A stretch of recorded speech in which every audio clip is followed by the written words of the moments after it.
Oh, Crusader, we got to move over to the BRAP show. Rookie mistake. What is up, everyone? Welcome to BRAP. Forgot to move us over to the BRAP Discord. Oh, what's going on here? Oh, here we go. Okay, cool. All right, Crusader, can you hear me? Can you hear me? Yep. Okay, we got Crusader. All right, sorry about that, everyone. I was so anxious to start the show, forgot to move over to the Discord, but the Discord is, yeah. So anyhow, we're on the right Discord. Can everyone hear us? That's the question. Can everyone hear us? I'm not sure if everyone can hear us here. Let's see.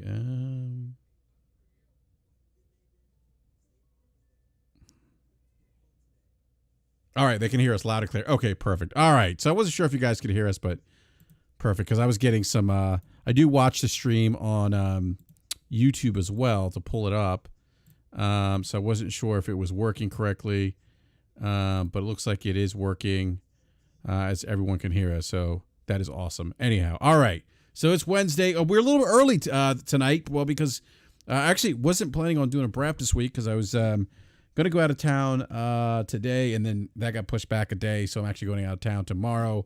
And so, you know, that's why we're doing kind of an early start, because I don't want to be up till past 11. I need to get to bed because I got to get up early tomorrow. But so the BRAP panel will make their way here. Slobo, Gaming Forte, and the great B Money, but we do have with us returning guests. One of my favorite guests, Crusader, man. Welcome back to BRAP, sir. That's very kind of you to say. Thank you. Well, you know what, good man? To be back.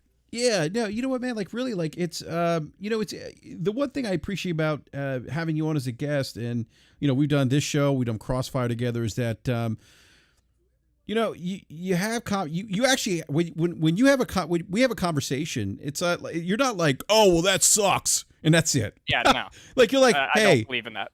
No, you're like, hey, BRAP, you know what? This is why I think this is a cash grab, or this is why, you know, you're not just saying, oh, it's a cash grab. You're like, you're laying out the reasons why. It's a lost art form, by the way. I'd also like to say, yeah, never called Last of Us a cash grab. I know. Don't think it's that. Yeah, no, I know. I think it's a little overpriced. That doesn't mean cash grab. I think that's too derogatory. Yeah, but I just use that as an example. Like, yeah, I got you. Yeah.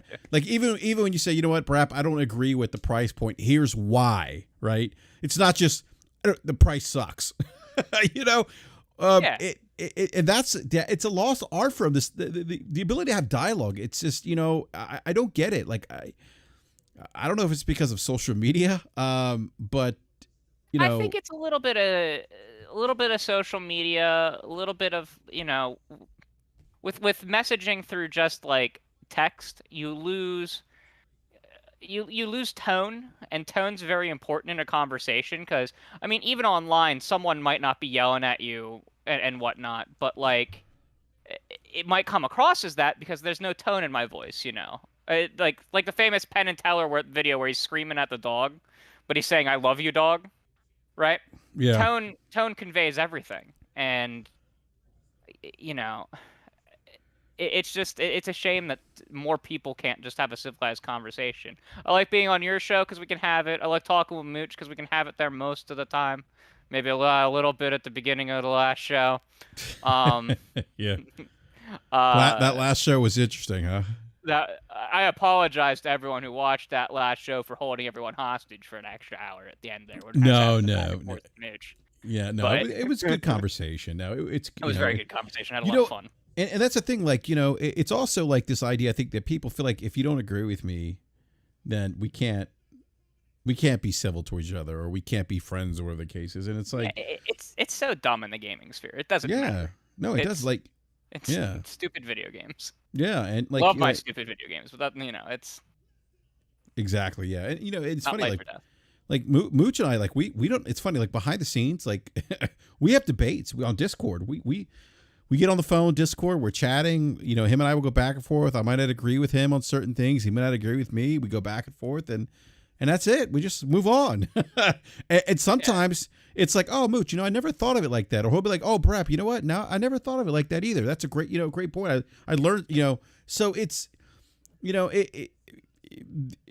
it's a lost art form. But anyhow, I have that too. I have that too a lot with Mooch. I really like Mooch and hanging out with him, and I do it sometimes with Timmy too. For Chad xCloud, Tim Dog.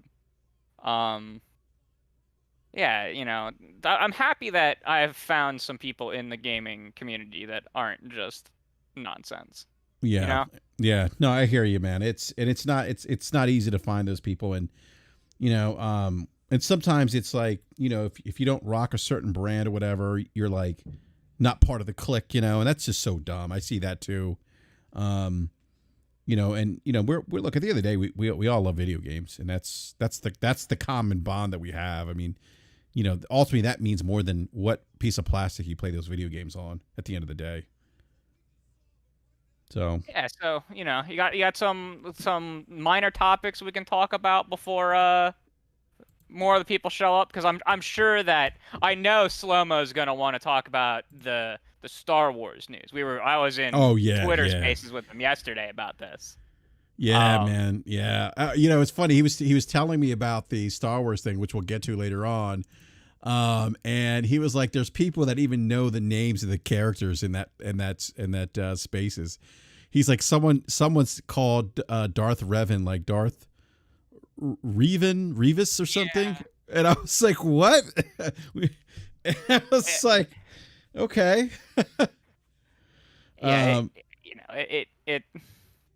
It sucks that we'll get into that later.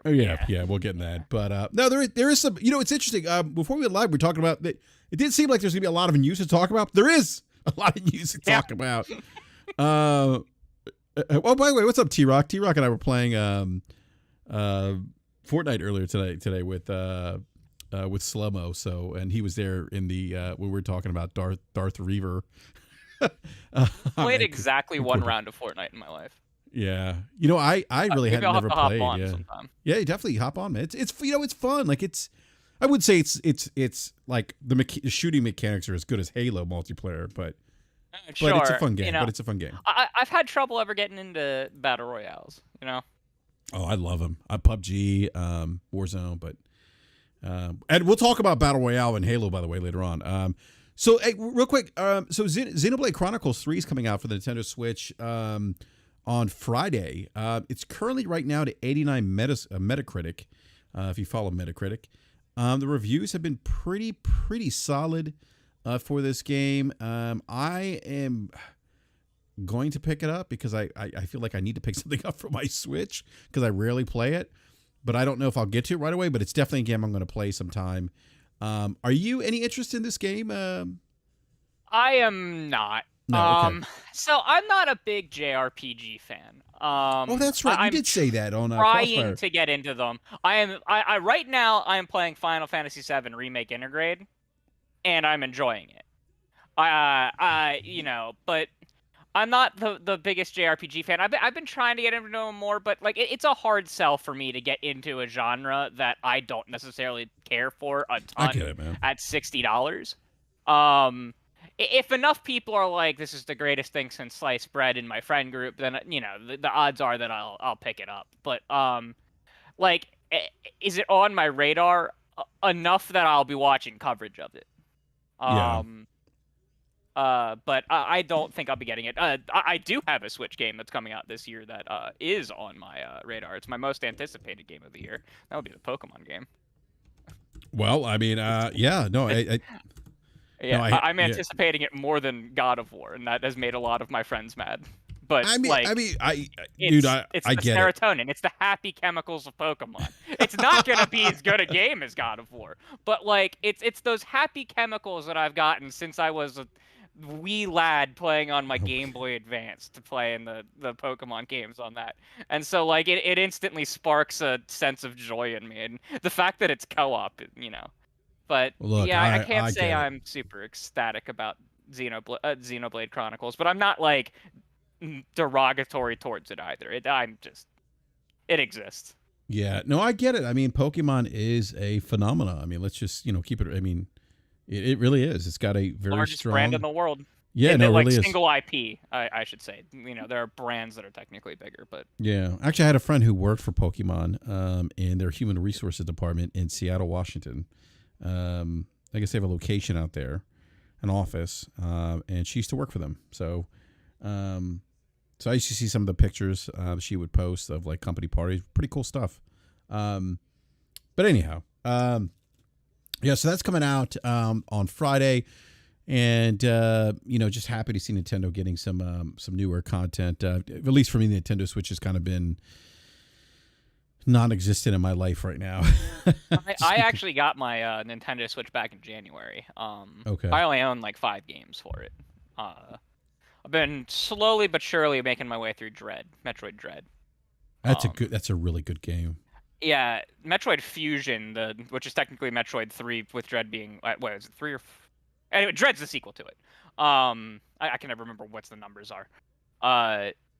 But Fusion's one of my favorite games of all time. I usually go back and play it like once a year, either on an emulator or right now I play it on my I have a jailbroken 3DS LL that I have a bunch of my GBA carts burned to.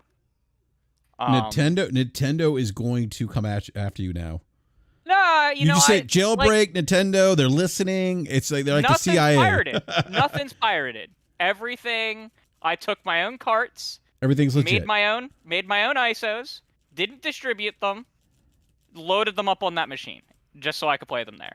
So I could have them preserved forever. They're still going to come after you. Nintendo's like the CIA. They're listening. Right? They're everywhere. They're like Big Brother. But yeah, I love Metroid Fusion. I wish they would bring Game Boy Advance games to Nintendo Switch Online. I would if they brought that. Well, they will, but they're going to charge. They will.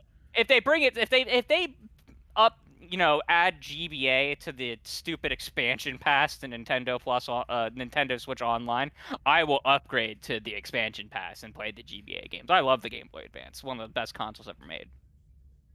Yeah, no, I mean Metroid. When you say Fusion, I'm always thinking, and I was thinking about, Metroid in general. When I have this conversation, it always just brings me back to my first Metroid experience on the Nintendo Entertainment System. I think that was 1988, if I'm not mistaken. Okay. And I can tell you, like, it's one of the most memorable gaming experiences I have to this day, because I'll never forget when I beat Mother Brain the first time, and actually I had to beat her twice, because the first time I beat her.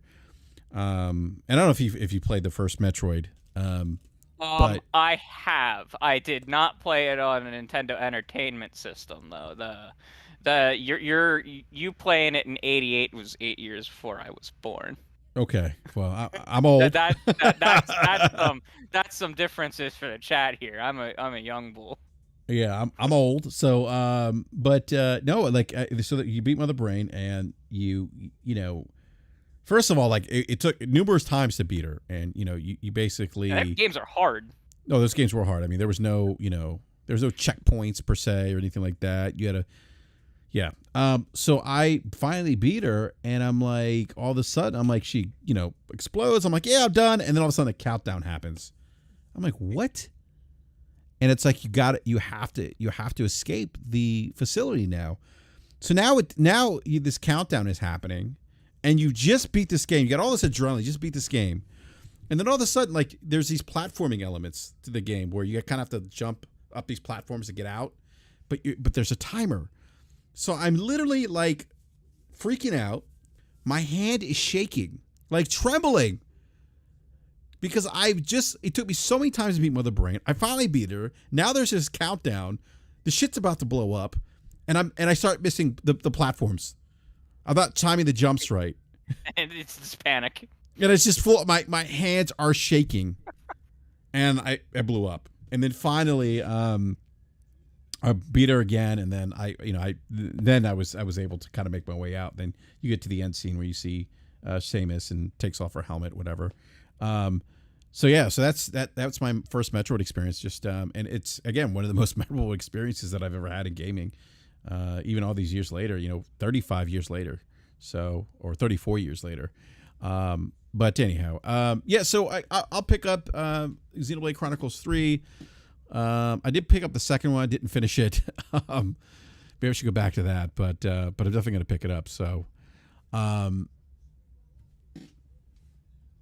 the way, everyone in the live chat, do me a quick favor. Please retweet the link. I just dropped it in the live chat. And T-Rock says, what's a Pokemon? T-Rock. Pokemon is the most addicting looter shooter there is. Well, not shooter, but you get my drift. Yeah. I mean, it fundamentally is the same, like, mechanics of a loot-based game. You go out, you hunt randomized items in the world. In this case, they're creatures. You catch them, you level them up, tune them, and battle other people with them. It triggers the same kind of enjoyment in my head that like Destiny does or Borderlands does. Oh man, I gotta get back to Destiny. That's another conversation. Speaking of Bungie, so this is one of the reasons I wanted to have you on the show too, Crusaders, because like Forte, I'm a connoisseur of the Destiny. Yes, you are a connoisseur of the Destiny, but you're also a connoisseur of the Halo. Yes. And we're both Halo fans. It might come as a surprise to some people because I've been very critical of 343i and Halo. Same. Huh? Same. Yeah, and Microsoft's handling of their tentpole franchise. Like, come on, what's going on over there, guys? But I've heard some interesting rumors. Did you see? By the way, did you see the Forge leaks that were? Yes, I've seen every last little bit of the Forge leaks. If anyone wants to see more of it, there's actually more than's been posted on Twitter. Go to r/Halo leaks. There's a ton of them. I got to check those out because I did see a couple of them, and there's a way to get into Forge right now, by the way. Oh, is there really? Yeah, there's a glitch to get into it. From what I saw, there's a video. Now you don't use your main account to do it. I'm fairly certain you'll get permabanned. You risk your like Xbox Live account doing it. Don't screw with that. But I'm fairly certain there's a way on the PC client using like Fiddler and a couple other tools to get into it. All right. All right, cool. So I will all right, so I got to check out those videos. I saw some of the videos, but I got to check out the other ones. I'll drop a link in the Discord. Yeah, no, yeah, but it's so look, the game needs content. Like I don't think anyone's going to dispute that. I do think that Forge can. I'm not completely, and I know I've been very critical of Halo. I think that Halo could be one of those games that could potentially make a comeback.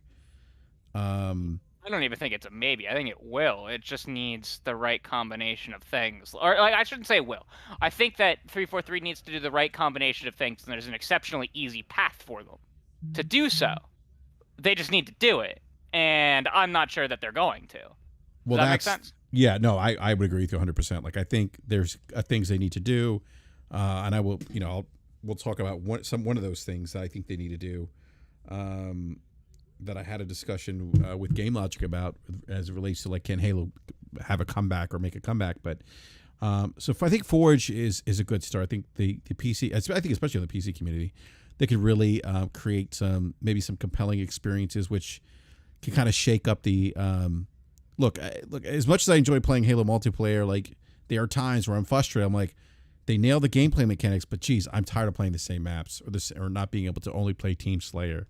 And so I think the customization of Forge and playing, different game types would be a breath of fresh air for that game right now. Did you see the community browser? And how in depth the community the actual like tagging your game modes and your maps and stuff like that with like all of the appropriate creators who went into making it and stuff like that to redistribute stuff. Forge is going to be a solid foundation for them to start to bring people back to the game because very quickly they can get new maps into multiplayer. Now they're forged maps, but like what Halo hasn't been predicated on a crap ton of forge maps in the multiplayer. I mean, Halo Reach, one of the most beloved ones, was like 3/4 forge maps by the end of its lifespan. Yeah, and so I think that is, that's one way, right? But I do think that they need to have, in this day of age and streaming and free to play and battle royale, I think they need a battle royale game. And I think they need something that hits that same experience. It doesn't necessarily need to be strictly a 1-to-1 battle royale. But I agree they need something that does that same thing with the emergent gameplay. yeah, I mean, I think that, I'll never. I mean, Dr. Disrespect got a lot of heat for saying this game's going to die if it doesn't have battle royale before it launched. And I never forget when I was watching his stream when he said that. He goes, imagine dropping down as a Spartan from the sky, and you have the choice to either drop into a pelican that's dropping down as well. And if you do that, then you have the option of getting a loadout right away, right? Now, it's a predetermined loadout. I don't know, he didn't really get the specifics of what that would be, but, you would get your loadout, but you'd be at the mercy of the pelican where the pelican lands on the map. So you may not land in a favorable location per se. Or you could bypass that and just drop down to the location you want and be at the mercy of whatever you land and hope that you get some decent weapon loadouts. And I thought to myself, wow, like that's actually kind of cool. Because I'm thinking, imagine a team of 4 where maybe 2 people drop into the pelican and then maybe you rendezvous with them at a different point. I just like that like my mind just started churning. Like, and again, I think that, I do think it needs to be like a 1-to-1 battle royale experience. Like because I think it's going to potentially bring back, not potentially, I think it would bring back a lot of people. Halo's still a big name. It's never been done in the Halo franchise. It would be so new in terms of a gaming experience for the Halo franchise that I do think people would play it. I think a lot of people would play it. I think you are right on almost every basis there. The thing, and like dropping in and looting items and stuff like that, I agree. It should have all of those core battle royale functions. But I think that looking at the past at what even 343 themselves have done in Halo, there is one key thing that they could do to make it more interesting than just a normal battle royale. And I think, based on the rumors that we've seen, this is where Project Tatanka itself, the certain affinity mode that's coming, that's rumored to be like a battle royale, but also a combination of Halo 5's Warzone mode, where you are also fighting like the forces of that would be the Banished in this game, right? And I think adding that slight PvE element where the only danger on the map is not just other players, but there's also like a reward potentially from like killing like those guys. Like, in the campaign, you played Halo Infinite's campaign, correct? Yes. You know how in the campaign there are like the high value targets you can go after, and like they have like the high tier energy sword or the better spike launcher thing. I can't think of what that's called right now. Like, how those existed in there, right? And they were objectives to go do. I think that if you kind of put that kind of content into this battle royale as well, and had that risk reward of, hey, these are challenging level AI enemies, but you kill them and you get good power weapons that you can then use against other players. I think that would go a long like way Darth to Vader in Fortnite. yeah, I think it would go a long way to differentiating the battle royale from the rest of them, so that it's actually doing something unique. Because that's one thing that a lot of that Ubisoft struggles with, right? None of their battle royales felt unique compared to like what we had. You know what I mean? But none of their battle royales had something special. Yeah, but none of their battle royales though had like the Halo name. Sure, that you're right. Yeah, they don't. I do think it would be a stronger foundation if it had those kind of things. Because I mean, in theory, you could have modes without it too. You know what I mean? Just like Fortnite has no build mode. Yeah, and Fortnite does something similar. I mean, not with maybe complex AI the way you're describing, but as you kind of first get into Fortnite, they do give you AI, to kind of, be able to, because it's like new players are coming in and just getting smoked. But that's not, there's kind of AI bots now, and they kind of, help you out, give you, weapon drops, you kill them, things like that. Slummo says Ubisoft had the best battle royale, the Division 1 survival mode. I never played that, Slummo. So I can't speak on that, but Slummo would know because he's a huge Division fan, but yeah, that would be cool. Like having, like AI, that's not easy. Yeah, and And it that wouldn't like the whole point wouldn't be to just survive against the AI. They would kind of be there as optional things, just like they were in Warzone, where like, did you play any of Halo 5's Warzone mode way back when? I don't remember. I think so, but I don't remember. It was the Yeah. bigger than big team battle mode that it was like first to 1,000 points, and like there were like special AI bosses that would spawn in, and you had to kill like if you killed them, you got like 100 points versus killing a regular Spartan, which was 1 point. Right? So the mode was like capture and hold the zones like domination Hmm. and optional bosses around the map that the teams are competing to beat. And the idea would be that instead of like these being points towards a victory, those enemies just have good power weapons so that instead of just looting items in buildings and stuff like that, you also have to loot some of them by killing like enemies of humanity. Yeah, and so you'd have the And that somebody would said give it a more Halo feel almost. somebody said Brass memory's not what he used to be. That is so true. Let me tell you.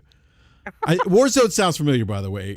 Halo, like on Halo 5. I think I did It play was it. the thing that had all the horrible loot boxes in Halo 5, Yeah. and then after that, Microsoft promised to not have loot boxes in first-party titles. Oh yeah, I did play that then. Yes, because the Yeah, loot boxes. There you go. You just refreshed my yeah, memory. and like so, like you would get energy throughout the match, and you'd go back to your home base and like pull out a power weapon or like an overshield or a vehicle or something. Gotcha. Okay. Um, Okay. Yeah. and so it would be a similar thing, and like and like the other thing that is rumored with the Project Tatanka mode that is unlike any other battle royale on the market is supposedly it will link up with Forge. And if that's the case, then Oh, ho, ho, ho. So by the way, there's no waiting 4 months for Raven Software or Epic Games to make changes to the maps. The community can make changes to the maps, and 343 can go, all right, let's put some of these in rotation. so Crusader, what you just said that it links to Forge is what I've heard about Project Tatanka. I've heard I've heard it's a very ambitious thing, and I've Yes. heard it's I don't know like Um, I I don't know yeah. anything that's not public, but I've been paying attention to it a lot. I have conversations with Mr. Jez Corden over at Windows Central all the time. Yeah, Um, I've heard some things that aren't public, and I heard it's good. yeah. I've heard I, good things, and I'll I, just leave it at that. I saw some of the Forge stuff before it went live, because like as a moderator over on Gaming Leaks and Rumors, I see gameplay of stuff that I shouldn't. But yeah, there's been a couple things sent to us that I'm like, I don't know if I should report this or what. I don't know how this got sent to me. This seems very illegal. But Yeah, yeah. Don't break any NDAs, yeah. anyone, Well, or post it. No, no, I know, yeah, but I don't need to sign any. no, but it's so what you just described the battle royale tied with that's something different that could be a differentiator, I think, as well. But I do think that would be huge. That mode would be huge, I think, for Yes. Halo. And I get it, like And it's that's why I say yeah. Forge is going to be the concrete foundation with which Halo will have its comeback. It itself probably won't. It'll resurge a bit, right? Like it's not going to help the population out, right? But it's not going to do what something else will do. But like and like Tatanka itself will bring a ton of people back when that launches, guaranteed. But together, when you put those things together, it's not like it's an additive thing. It's a multiplicative thing. Like they work so like and that's like the whole deal with Forge. Like any new map that comes to Infinite works synergistically with Forge because it's a whole new essentially canvas for even more maps to be created from. And that's how Halo has always worked for all the way back to the Halo 3 days at Bungie. You know what I mean? Like when they gave us Forge in Halo 3, they expected it to be a little like fun thing that people used very minorly for custom games, and then like it exploded and like created classic Halo events like Griffball, right? Or what are some of the other like Speed Halo, Paintball, Husky Raid, a lot of the just really popular Halo custom game modes, a lot of which became actual match-made modes in Action Sack later in Halo 3's life and into Halo Reach and Halo 4 and Halo 5. I mean, Yeah. I live in MCC. I used to live in MCC's Action Sack mode. I have like over 400 wins in the mode. Dang. Yeah, it's how I got. It's how I grinded all of the win achievements in MCC. Nice. I have like 500 of the 700 achievements in that game. You know, it's like, that game. If you are an achievement hunter, that game is pain. So one of the things that's interesting too is that it looks like Joseph Staten. I guess if we go back a little bit with 343, I think there was probably some reluctance to. My understanding is to keep a lot of old Bungie people, or maybe, or the goal, as I understand, was for 343 to kind of forge its own path. It looks like now with Joseph Staten that that some of those Bungie folks that he worked with are coming back. One of them is Halo veteran Paul Burton. That he's joined as the studio technical design director. And him and Staten go way back. They worked together on the first 3 mainline Halo games. They worked on ODST together, Reach, and it seems like Staten's just thrilled to have him on board. But it also seems that now these are rumors, but it sounds like he wants to bring more of those folks back that had worked on previous Halos. Yeah, I wouldn't be shocked though.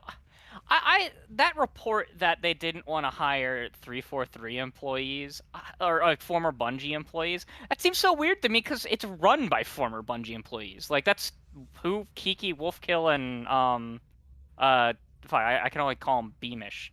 What's his name? Frank O'Connor. Frank O'Connor, like, yeah. They no, are you're right. Yeah, no, you're right. Like, yeah. So like I find that to like be so weird that like that's a concept. And I'd like to see some actual investigative reporting onto that particular thing from someone like Jason Schreier, because I've only ever heard one person from former Bungie employee who was applying for 343 stay that. And maybe it's the case, maybe that's just their excuse as to why they weren't hired. Yeah, my understanding is there's some people that wanted to come back that they didn't bring back. I've only been able to find one source of one person say. If there's more people, DM me on Twitter. I'm happy to be wrong. I think somebody from Bungie who wanted to help with multiplayer or something they didn't bring him back, and I forget what his name is. That's so weird because Certain Affinity's been working with them forever, and that company's entirely former Bungie. Yeah, and they have been since Halo 2, and they've continued to use them. I agree with you. I mean, it's but I think though I just feel like, again, just my opinion. I'm not saying this is how I do think there's a culture change happening. Yes. Yeah, exactly. Yeah. Thank you. I agree with that. I think Staten is bringing back the soul of the franchise. It's gonna take time. I think it's gonna be a No Man's Sky like wait, where that game was not fixed in a day. I'm a big No Man's Sky fan, and I was very disappointed at launch. Very happy now. And like it is frustrating. We shouldn't have to wait for the game to be fixed, but this is the situation we're in. Yeah. And by the way, there's no way around that. Yeah, and by the way, we're not excusing the situation because people will be like, "Oh, you guys are damage controlling." No, we're not. I'm freaking pissed. But this is the world I live in. Yeah, but the reality of the matter is that this is the state of Halo. It's not acceptable. But the purpose of this conversation is to discuss how they could change things to improve things, and also maybe what looks to be like a culture change happening, like you said, Crusader, at 343i. Yeah. So, and I think that culture change has been coming for a while, and I think we even got a little bit of that with the launch of Halo Infinite. And I think that part of its problems were that shift in culture, because we heard that report that there was 5 different versions of the game being developed at once, and then they ultimately scrapped a bunch of it and merged some of it together, and it's what we got. That to me screams that there was an argument over where they wanted the franchise to go, in what direction. And ultimately, you can see in Halo Infinite the soul of what they wanted to do, but it's just that. It's the soul. There's nothing around it, right? The core is there. but all we got was the core. We didn't get the layers on top that we'd expect that make it the great like Tootsie Pop. You know what I mean? Exactly. Yeah. No, I agree with that. Yeah. Yeah. Like the sandbox is fantastic. It's missing a couple elements, but no, Halo Reach, one of the most fun Halo games of all time, was missing a bunch of sandbox elements, and it never got them. Like it was missing like the legitimate like Covenant sniper rifle and a few other and like a good Covenant heavy weapon and stuff like that. But and I do think that over time that we are going to see a good Halo experience come out of this. Will it be the massive population that we all kind of hoped it would? I don't know. It's going to depend on how well they can do, how much they can push, and honestly how well Forge is received. Looking at the leaks, did you see that they like created Nazi zombies in it? No, I didn't see that. No. Oh my god! So like with the scripting engine, they scripted an entire point system so that like you could repair barricades and stuff and get points for it. They had the Pack-a-Punch machine. They had the mystery box machine.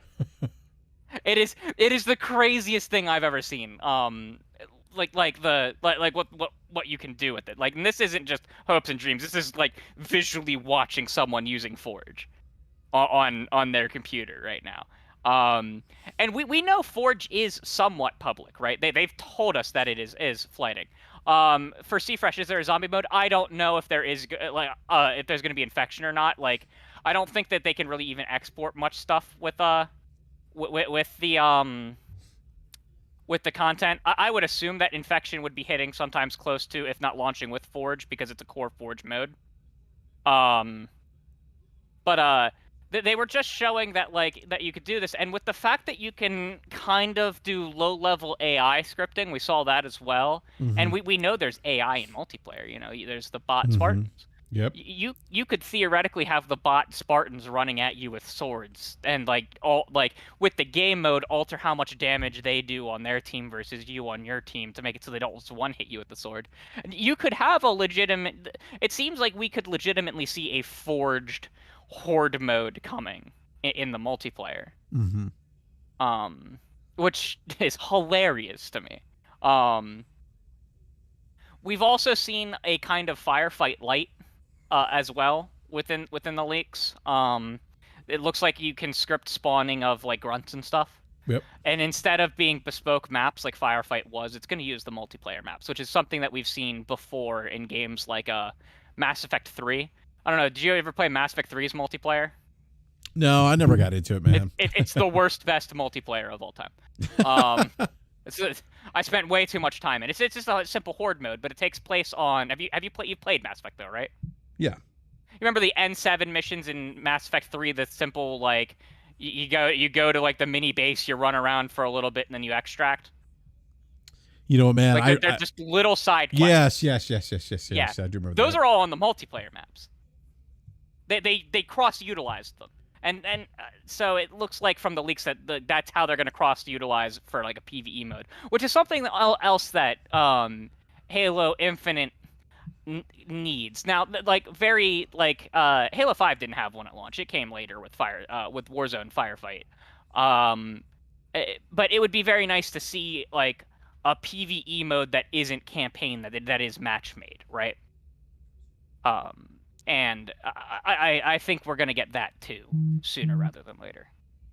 Yeah. Well, again, I mean, I think, some of the stuff I'm hearing sounds exciting. Again, I do have some concern because it's 343i, but we'll see.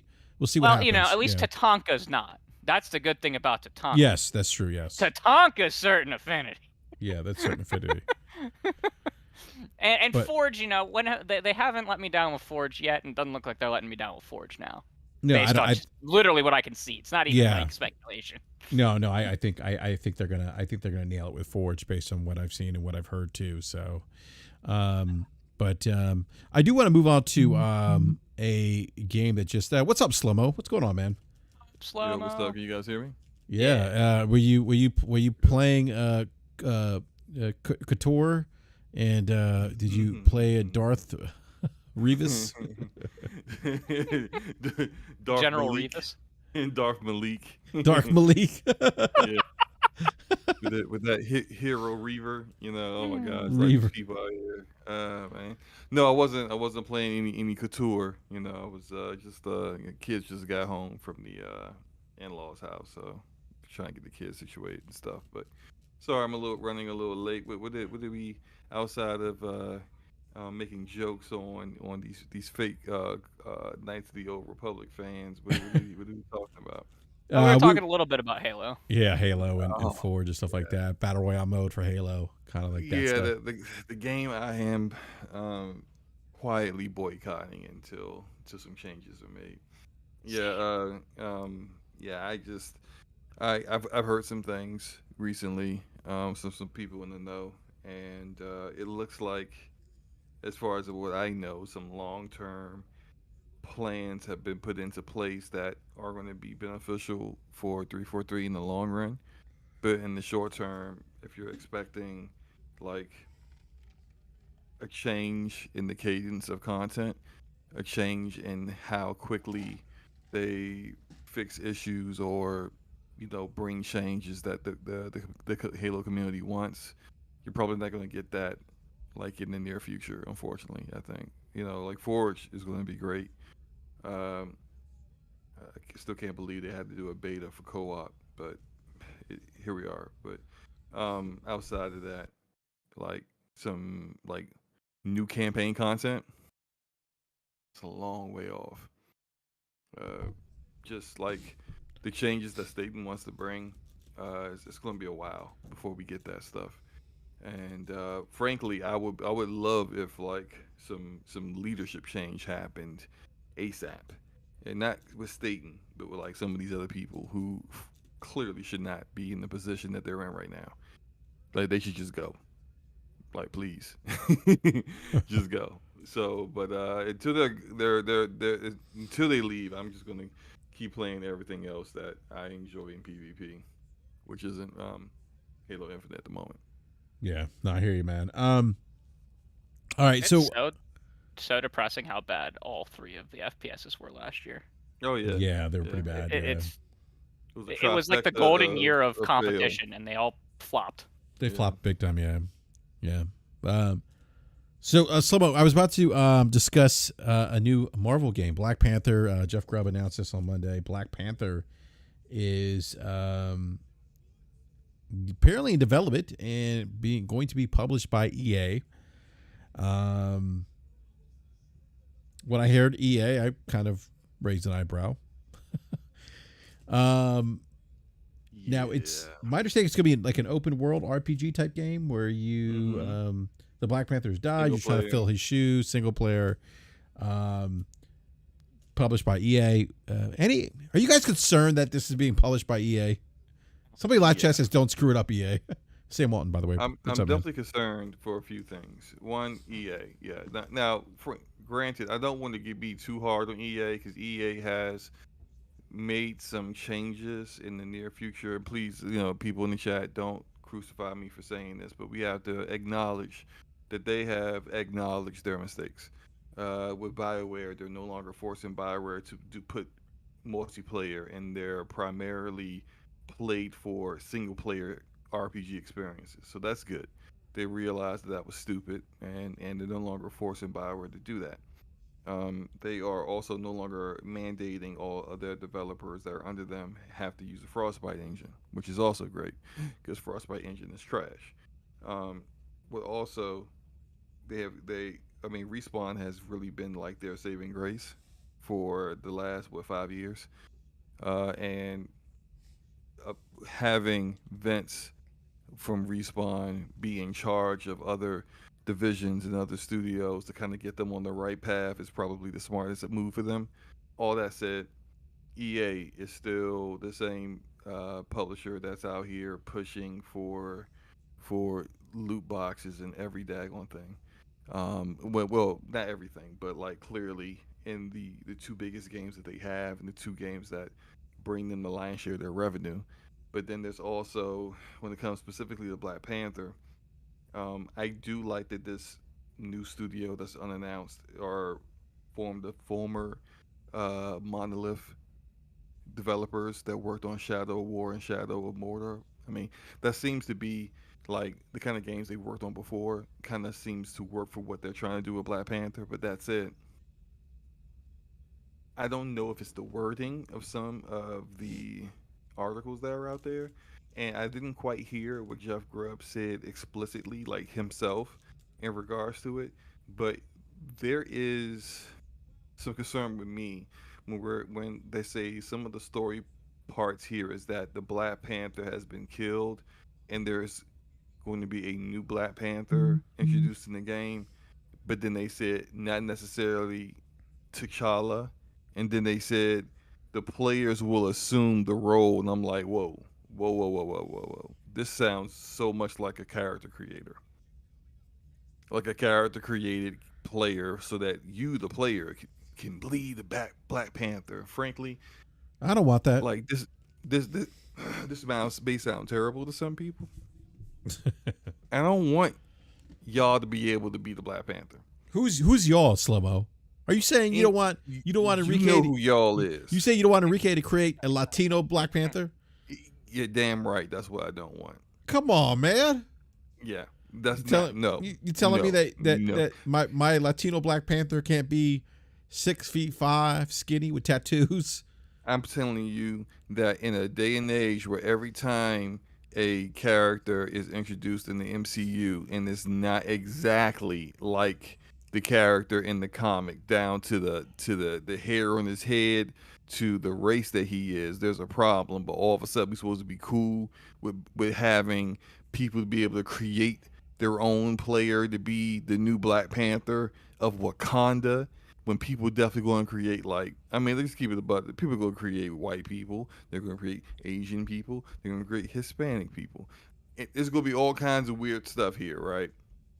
I'm not saying that's exactly what's going to happen, but like they need to just like not have a character creator in this at all. Yeah. Just So I can fill in a little bit more because I have I didn't personally reach out to Jeff, but someone I know did, and I saw that conversation.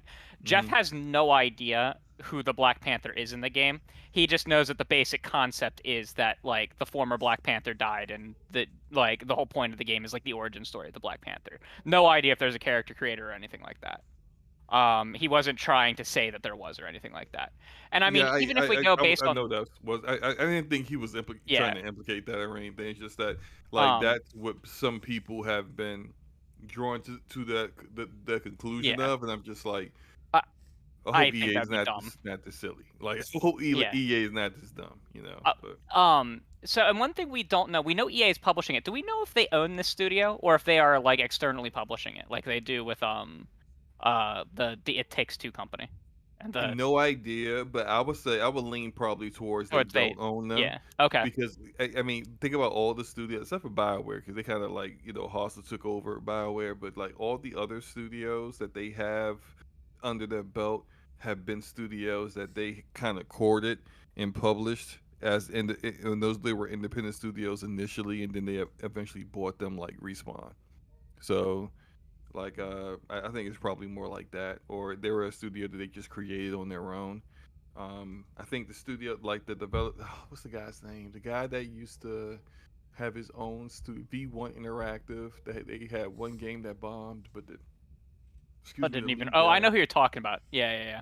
Yeah, he is now heading a studio that was created by EA, so it's owned by EA. Yeah. But they're gonna be making like they're gonna be making story driven, Battlefield stuff, right? yeah, Battlefield Yeah. content that's going to be like campaign first person shooter story driven stuff for Battlefield.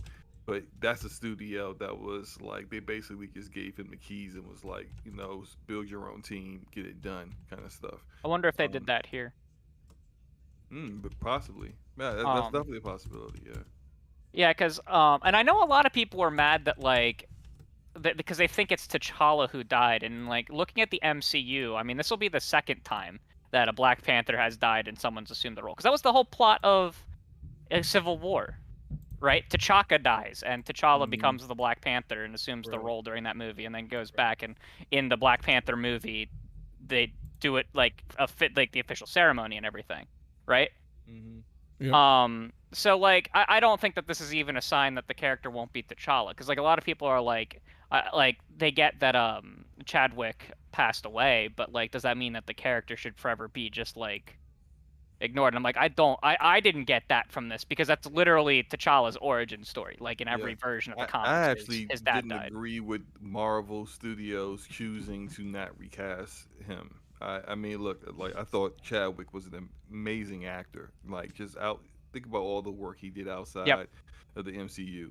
Like he was a legendary actor, and I think that if he didn't die, like he would have been up there at one point with like the Denzel Washingtons of like Hollywood. But um, I mean, do we even know if Chadwick did want his character to be recast? You know, in his absence, Didn't like he do play we don't James know Brown? that? Yes, he did. He also Okay. played Jackie Robinson in He did play Jackie 42. Robinson. Yeah, you're right. Oh, Yep. right. Yeah. The James Brown And movie was actually pretty good. One of the few very good. sports things Yeah. I've seen. Um, like, do we even know Chadwick didn't want to be recast? Like, how Oh, yeah, I does don't know. like Yeah. the impact of what his character was in the MCU? Like, so we just want to ignore that completely, even though like there were so many people who drew inspiration for what like he was able to be as like this the first black hero in the MCU, really like main hero, mainliner. Like, Well, why would you not want to recast that? I there's mean, the argument that yeah, recasting him kind of diminishes that, because anyone could be him in that. Does that make sense? As opposed to, he was so legendary that like no one could replace him, so let's just have someone like, instead of recasting him, let's have someone like succeed him. Does that make sense? I guess. I mean, it just seems to me like they they are going through, and I know this is probably a little bit off topic when because we're talking about the MCU, but like they're like I thought the trailer that they showed was a beautifully edited trailer, but like I'm thinking about like the meat of the content. It's like, how do you if you wanted to have his sister assume the role, which is what happened in the comics, like you kind of need to have at least Chadwick there to kind of like pass the torch, so to speak, either to be killed or to like to have it done off screen would be like Right. weird. You know, it's just all that said. Like I don't know why they would go down this path with the video game. Even in the MCU, they still had his character in What If. And so even though he had passed, they still like kept like the lines that he did in What If, Yeah. Yeah. and then had like that character still present in that. Um, I think it's I don't know. Like, it's weird that they would just decide to go with that. But I don't want to pass judgment on the game. Of course, we know very, very little of it. But I just think it's a little bit weird. I want to see more before I really have my like final thoughts on it. Yeah. No, I agree. I mean, I'm not. I did see some people kind of write this game off because it's EA's involved, but I'm not there. I would rather wait and see until what they see what they do. If that studio, you see, the folks that worked on Shadow of Mordor, I mean, those aren't terrible games. So Right. maybe there's some hope here. We'll see. But I'm excited. I'm excited that this game's going to be coming out at some point, and I hope it comes to PC because Slomo, that's going to be the definitive experience. Oh, it's definitely coming to it's EA. It's going to come to everything. That's true. It is EA. It's definitely it should be on PC. So I'll play it there. I did play Guardians of the Galaxy on PC. I kind of regret not doing that. So Really? no, I played it on PlayStation 5, man. Oh, I was about to say, yeah. Well, PC it was a great a great port on PC. It had. Oh, sorry. Go ahead, Chris. I was gonna say that's my number 5 favorite game of all time now. Oh, So, really? Yeah. So That game was so underrated. I was so. Oh, wrong the game about was that. so underrated. It was so good. Yeah. I'm mad I didn't play it last year, because I would have been campaigning like nuts for Game of the Year for it. It was incredible. Incredible. Yeah, it really was. I mean, I wasn't. it's I came in with low funny. expectations. Was blown away. I mean, it's funny if you think about, there was some talk this week about, I don't know if you guys heard about what the former CEO studio head of Crystal Dynamics, I said, in So regards that's to a good segue, by the way, Slimmo, because that's something we're going to talk about, by the way. because this kind of leans Yeah. into what he was saying about like Square Enix and how their behavior as a publisher was compared to how they treated like their local stuff versus the studios that were overseas. But the marketing for Guardians of the Galaxy was ridiculous. Oh, sorry. Nick said it was Eidos Montreal. Okay, Yeah. that was Eidos Montreal, not Crystal Dynamics. My bad. But like the marketing of Guardians of the Galaxy was terrible, absolutely terrible. They didn't show the game in its best light. Like your first reveal of it is you show like 7 minutes of gameplay, and anyone who's played that game know that like the gameplay wasn't terrible, but it wasn't its strongest feature. Its strongest feature is how how good they nailed the characters, the setting, and just everything else about like the story, the world, and all that stuff. Like it was like the definitive any game but with Guardians of the Galaxy in it. Like they nailed those characters so well, and there were so many great iconic moments all throughout the campaign that like instead of showing any of that, like a clip of it or something to show people like this is not going to be like Marvel's Avengers. Instead, you show 7 minutes of gameplay with no context. It's just stupid. So Yeah, okay, you know, go ahead. it was Go ahead, Jim. the sci-fi like RP. It was, it's not really an RPG, but it kind of is, right? It has like the dialogue choices and stuff like that. It doesn't really have builds. It just has like perks that you like fully like deck yourself out with. It's like an RPG light. But it was like the science fiction grand universe game that I've been waiting for since Mass Effect. Mm. And that's why I love it so much. Because, I mean, surprise, surprise, Crusader with his Garrus profile picture is a Mass Effect fan. And it blew me away. And, like, everything was perfect about it. Like, I'm in a boss fight, and all of a sudden, like, Rick Astley's never going to give you up starts playing when I activate my Team Super ability. It's incredible. Yeah. My favorite scene of that is in the bar when they're at nowhere and Lipless shows up. Yeah, I love that part. That part is so good.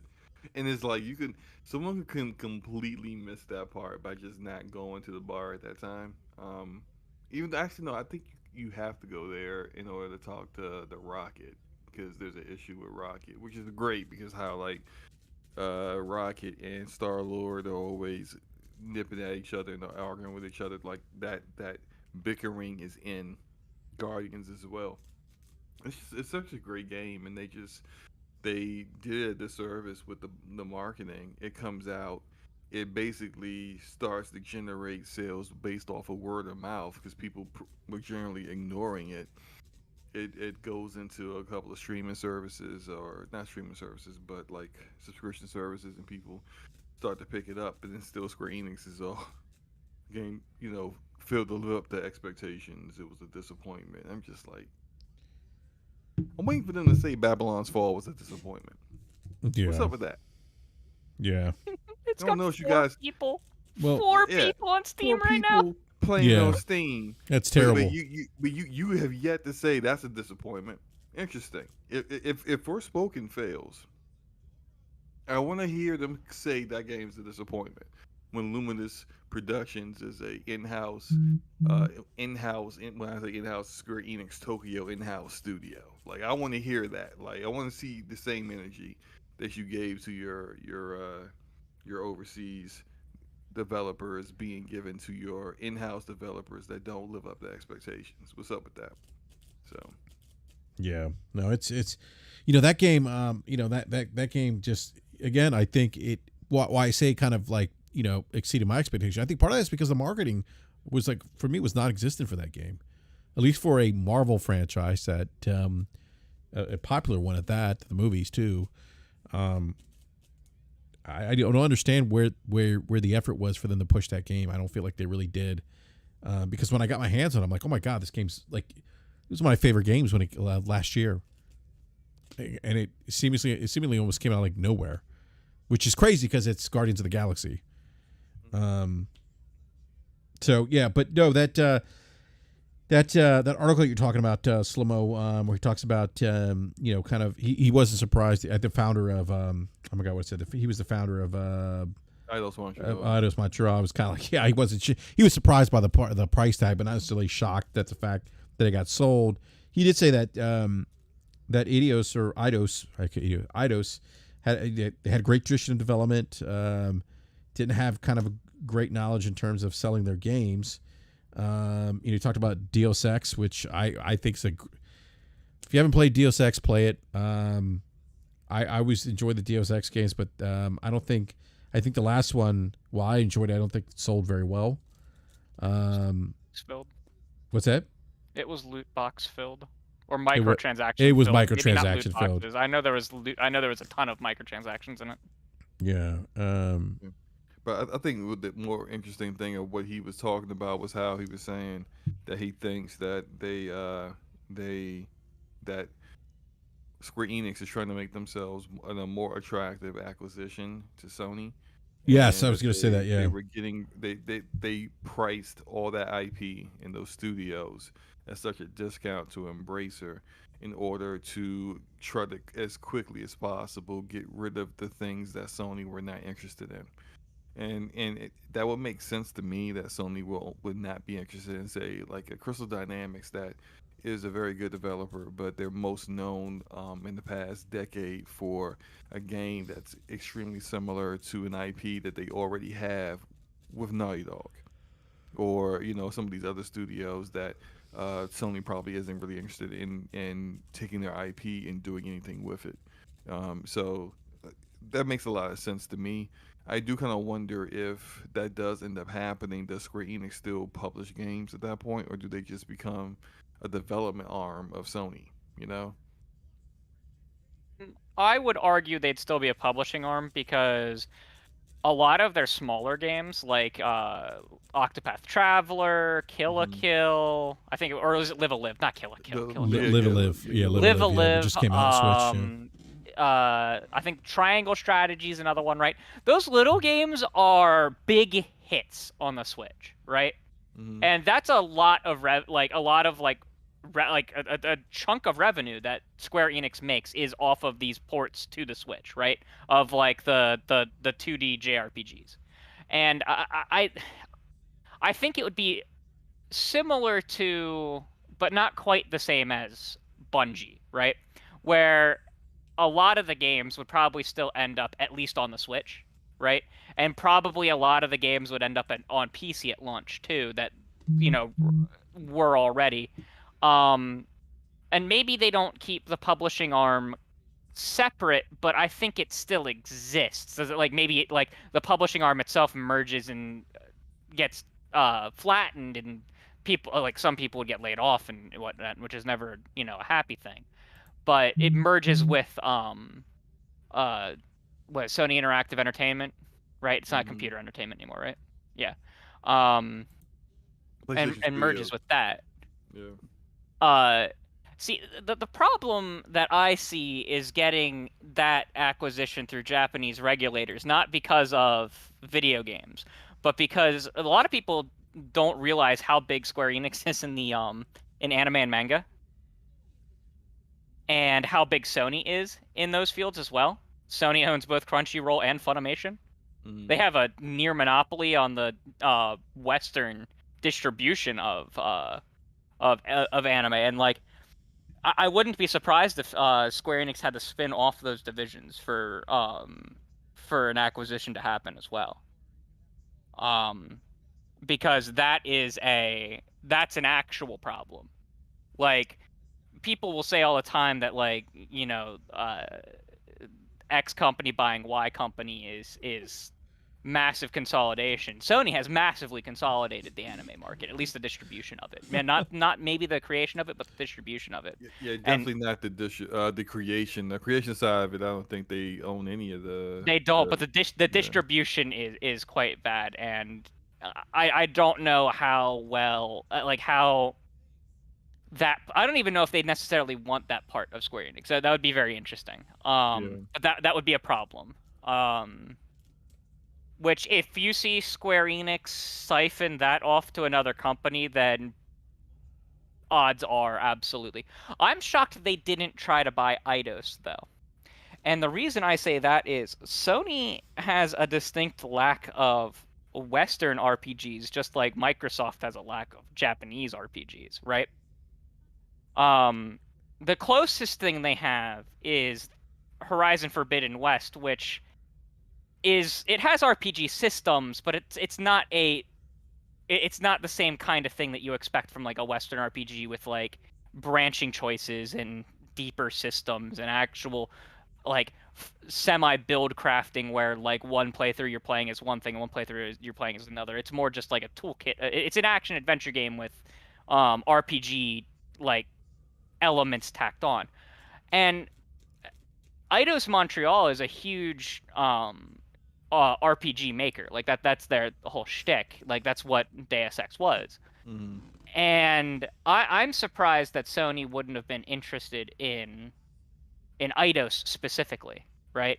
Crystal Dynamics, I agree with you. It makes sense that like they don't necessarily want the Tomb Raider studio because Tomb Raider it's so similar to Uncharted, which I mean Uncharted was created to create their own version of Tomb Raider because they didn't own Tomb Raider. And so that's very very makes sense that they don't necessarily want Crystal Dynamics. Plus Crystal Dynamics is bogged down with all kinds of partnerships right now, right? Like they're already developing a new Tomb Raider. They are partnered with Microsoft to be developing Perfect Dark. So like they're not appetizing at all. But yeah, Eidos surprised me. Maybe Square just wanted to get the heck out of Dodge and get rid of both of their whatchamacallits at once, though. I mean, Yeah, they got I don't think didn't they want to ever lose knew how out. to manage those studios anyway. They always seem to like. They always had these expectations of sales that never were realized, and it's like they never adjusted their expectations based upon that. Like there was a certain quote in there in the article that was like they expected in 2012 like 65 million in revenue from one of the studios, and the studio didn't even have anything slated to come out that year. So it's just like, why do you expect this from us if we're not dropping the game yet? Yeah. And then there's how like the Tomb Raider reboot, which is great, and at the time sold really well for like the year it came out. Like they were all like, "Oh, well, it missed expectations." What were you expecting? Like 10 million for Tomb Raider, a game, a game that was just coming back, being in a completely different gameplay and game design than what the previous game was. Like, were you really expecting that? Really? Like their expectations always seem to be completely off from what reality is. So yeah, it may have been best, especially if Sony acquires them, but still allow them to just have their own autonomy the way Bethesda is. That Sony looks at them and like, you don't know how to manage any of this. Like, how about we just acquire the stuff you and the stuff you know how to manage well. The Japanese stuff, the foreign stuff. You just leave that alone because clearly you're out of your depth. I think that probably makes a lot more sense. Yeah. This just in from Mr. Grubb, by the way. I just reached out to him and he got back to me. It is the Monolith studio, the ex Monolith dev that founded the studio is an EA studio. They do own it. Okay, so cool. EA's EA does own developing, it, yeah. publishing. Okay, he sent me an article from last year actually, where GameIndustry.biz reported the unnamed studio was being founded by EA with the person at Monolith at the helm. Cool. Gotcha. Okay. Cool. Okay. All right. So maybe not. Maybe Sony doesn't purchase Square Enix for some of the reasons you mentioned, Crusader, or maybe they do. I think they do, but I mean, I think they're definitely interested, right? Like Yeah, I think Sony so wants too. like because I mean, it shores up a hole that they have that's JRPGs, but it doesn't feel like they have it, right? Because they always get all of the Final Fantasy stuff timed, but they don't actually have that in their content pipeline, and there's at any point they could lose it if, say, Square was to merge with Capcom or Square was to merge with Sega or like Tencent was to grab Square, right? Or Embracer Group.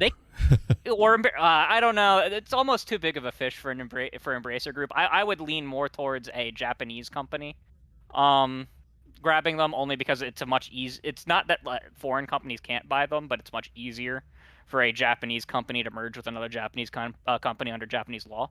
Right, Yeah. right. And Sony, PlayStation is headquartered in the United States, but Sony is headquartered in Japan, of course.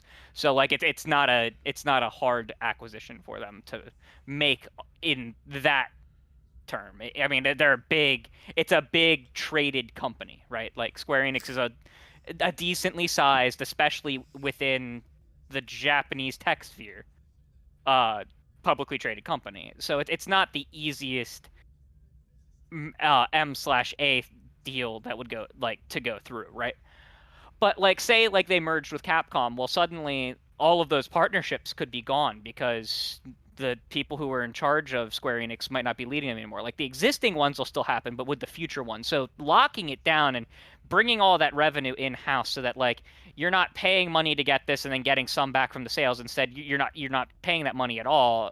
You're just getting all the money in-house, and you can eventually put all that content on your subscription service because like Sony will put all of their content on the subscription service eventually, not day one necessarily, but like it's all going to come to that backlog, and that's a very enticing reason to come on the platform. And they would lock it down forever because like they don't have an in-house JRPG studio, do they? I don't think they do. Most of their studios are third-person action adventure studios, so it adds some diversity. Yeah, no, that's a great point. I mean, I don't think they necessarily have that in their portfolio per se. So, Yeah. But yeah, no, I think that acquisition definitely makes sense. Probably, I would assume it may happen. So we know that they're not done acquiring studios. I mean, that's they've been vocal about that even after Bungie. So they're not done.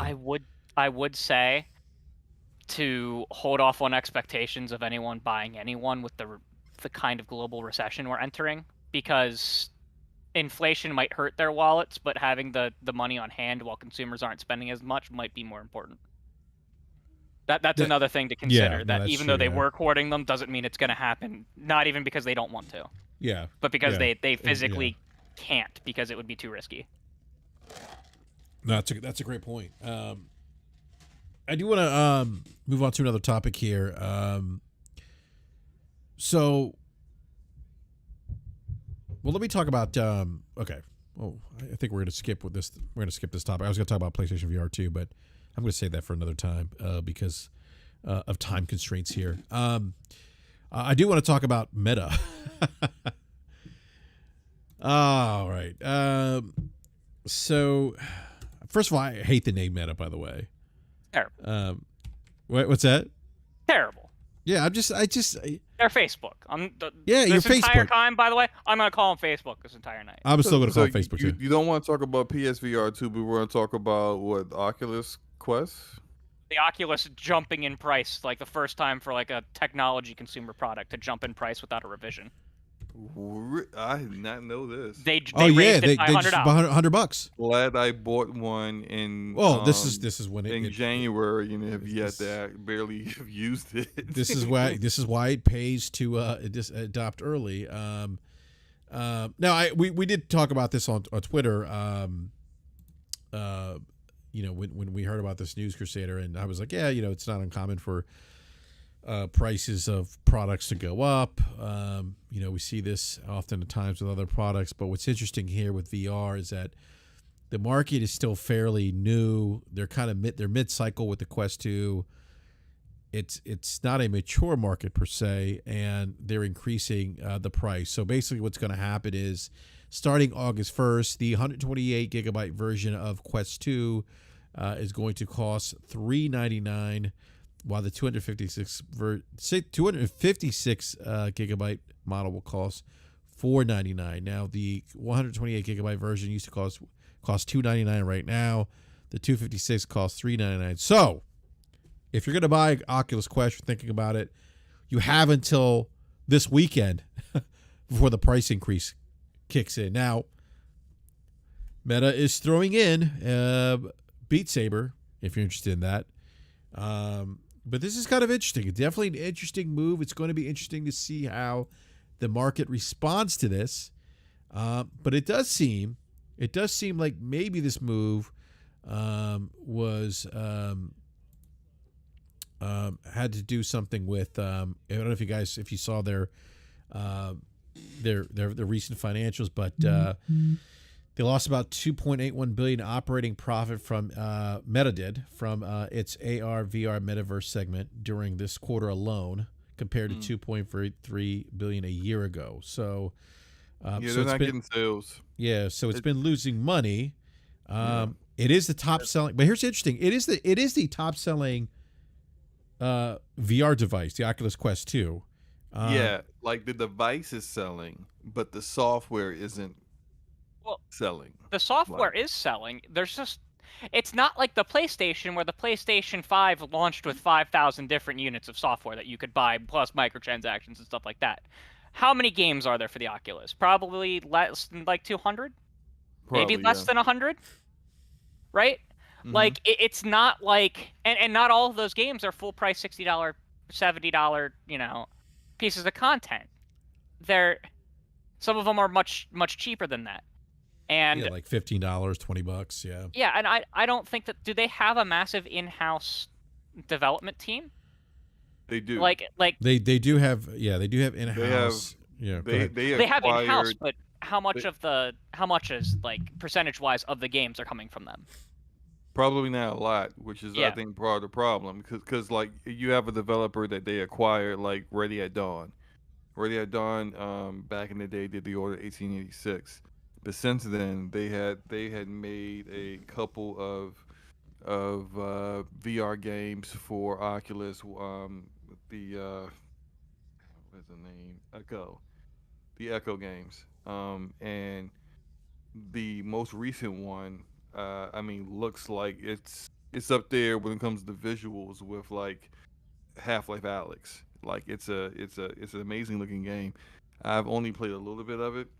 I know someone I know like Kay Asante has played, loves the game, but like if that game did not sell well, and that's a game published by Meta slash Facebook, that's great game, but if it ain't selling moving units and you spend a lot of money on it, then it sucks. This is why you're losing money. Unfortunately, it is what it is. Like the stuff that I see people brag about when it comes to VR is like, well, Beat Saber's cool. I played it. I like it. That everyone likes that game. But a lot of other stuff I see people play is just like it's free stuff. Sitting in a VR theater and watching Netflix with friends. Hey, I do that. Yeah, free. No, but there and I was playing it. They had a tabletop like Dungeons and Dragons game, which was kind of cool. Like you were like in a basement, like you'd roll the dice and stuff. It was anyhow. Go ahead, Silmo. Yeah, and I'm just saying. Like, I'm not saying it's all about that, but like, I think if they had a game that was like a must have, I gotta play this game kind of thing, and it's only on VR, then like I don't even think they care if the people bought an Oculus, just buy the game kind of deal. Then like their store would be popping, everybody would love it. That great, that'd be great, but I don't think they really have that killer application right now. No, they don't have that must. I mean, Beat Saber is pretty popular, but I wouldn't say it's that killer app that's going to make you go out and buy, an Oculus Quest 2. And VR is still a small market niche, if you will. And so again, I wonder, the loss, the loss that they just reported, maybe that, motivated them to increase the price, because I mean, for a VR device, it's a top selling VR device. I mean, it surpassed the PlayStation VR, or maybe, again, we know about, the issues with, so you think about Sony, their issues of getting parts for PlayStation 5. I wonder if maybe costs had gone up to manufacture or get parts.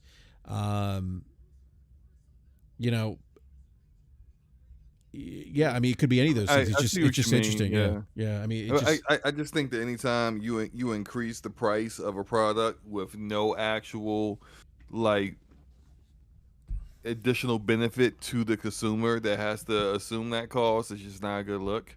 Especially when it comes to, like, I've always kind of looked at VR as like, and I mean I got into it. I tried it. It's okay. It's not going to be my primary way that I like consume games, but I think a lot more people would try VR if the cost of entry wasn't as steep as it was initially when it first came out. Remember, like HTC Vive was like $800. I think the first Oculus was like 4, 5, 600, somewhere in that range, and then the PSVR, which was the worst experience of it, was just like $300 or something. So that's why it sold so much. Honestly, if you think about it, it wasn't because it had great games. It sold because it was cheap. And I think with the Quest 2 being starting at $300, that's why that one is the highest seller because it's cheaper. It's good. It's a good VR headset, but it's cheaper. People aren't going to spend $500-$600 on something they don't know they're gonna like. Yeah. I mean, look, With so games that they're not 100% certain they want to get into. So, which is why I think, which is smart with Sony when it comes to PSVR 2, to have like to be pushing this VR Horizon game, because you got IP that sells, you got people who like the IP, and then if the game is good, there's a good chance those people are going to jump into the game because they like the IP, they like what's going, they like all that stuff, and they'll give it a shot. But like if you don't have really strong reasons for people to jump in there and the price is what it is, people are just going to pass, man. yeah, This isn't going to help them. I want to see how this helps them I mean, sell more units.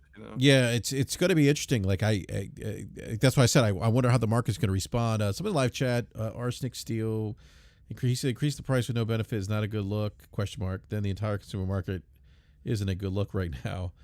I'm assuming that's So like that's we that's, see it happen with food, right? Like food goes up in price, but have we seen this happen in the technology sector? Like, can anyone point to me somewhere where this has happened before? I think it happens with phones when they, like introductory pricing, where phones will, and then they'll go up in price. I've seen like early adopter stuff where it's like if you get like, and it's clearly marked, right? Like, there we go. The first year at this price. Logic just said yes. Smartphones have done that.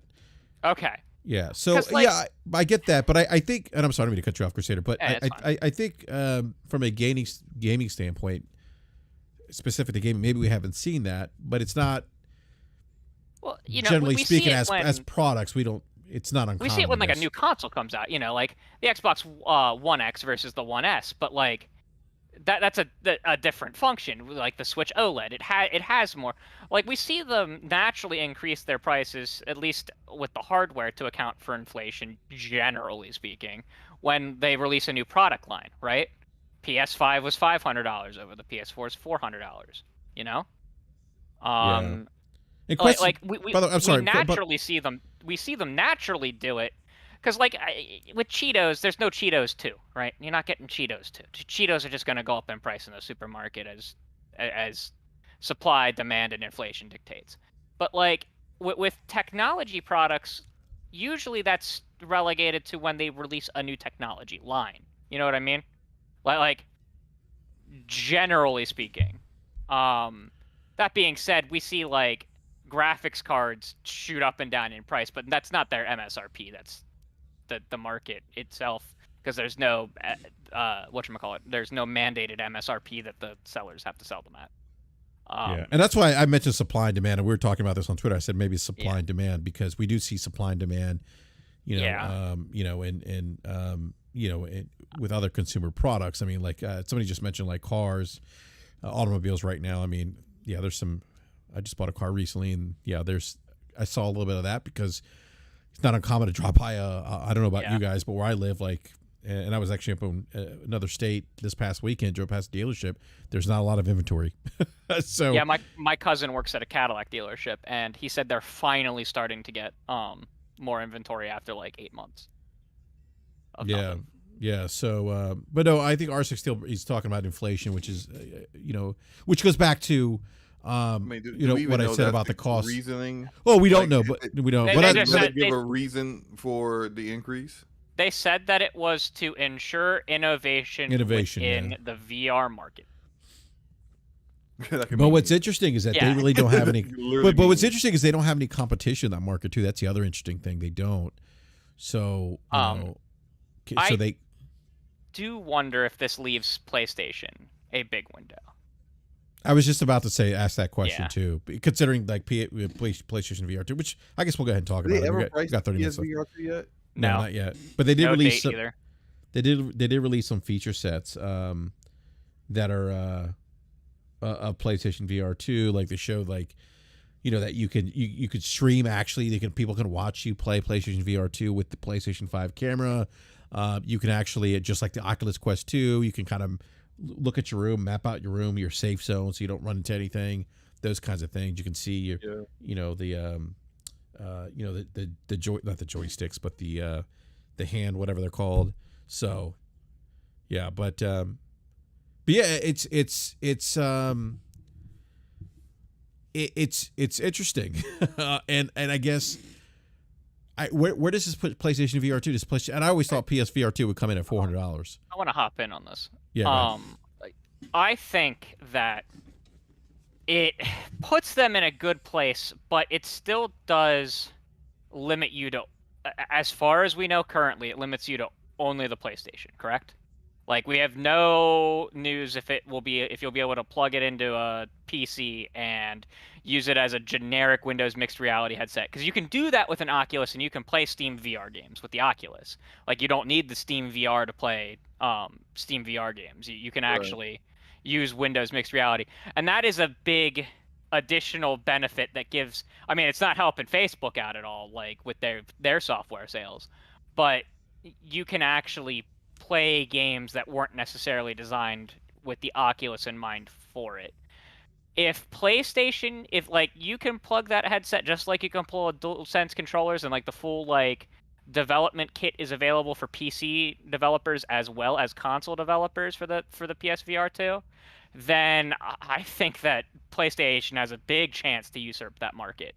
If it's limited to the PS5, I think they'll still come in strong and still take some of that kind of market share, but it won't be as big. Does that make sense? It does make sense, and I do think that they will open it up a little bit because I mean, look, the original PSVR was a system that, like, I mean, with a little bit of tinkering, you could get it to work on PC with no problem.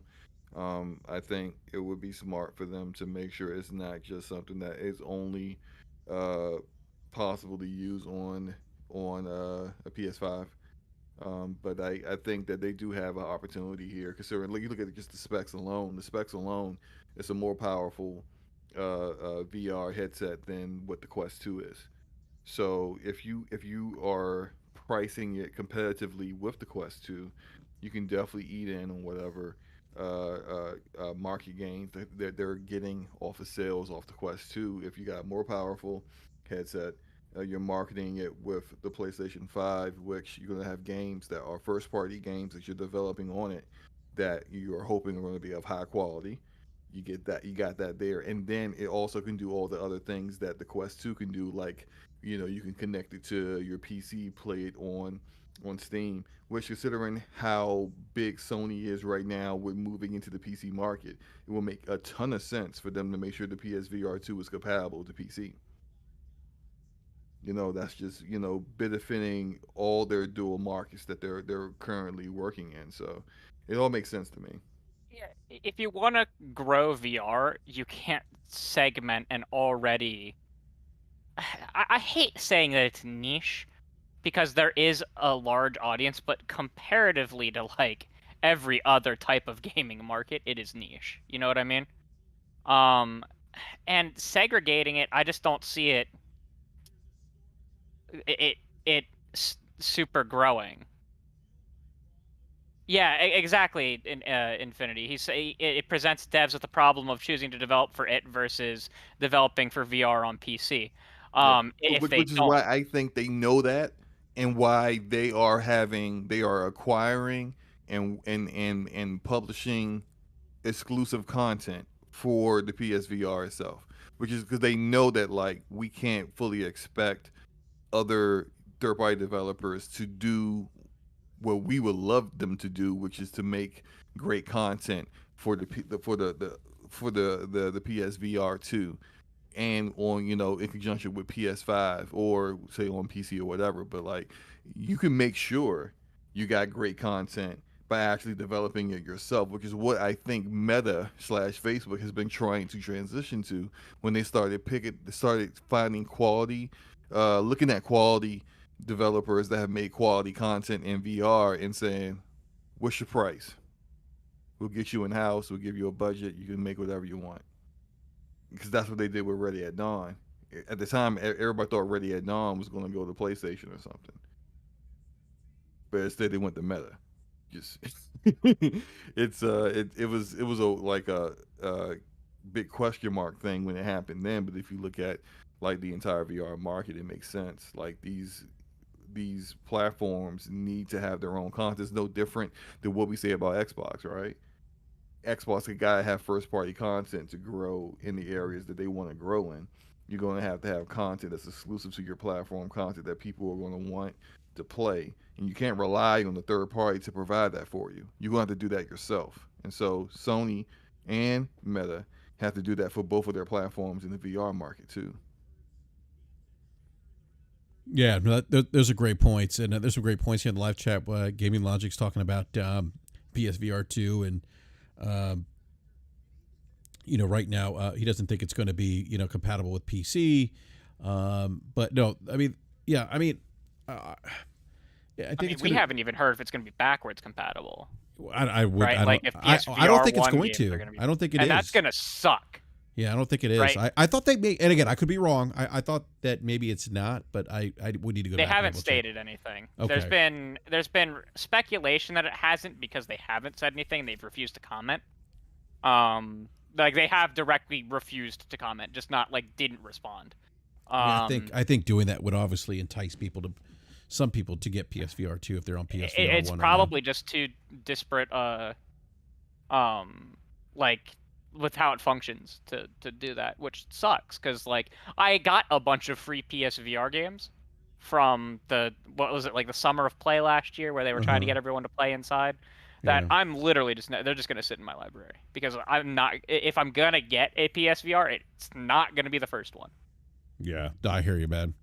I hear you. I do want to move on from Oculus or Meta, whatever, Facebook, to a PlayStation 5 exclusive, possibly in trouble, delayed, and that is Couture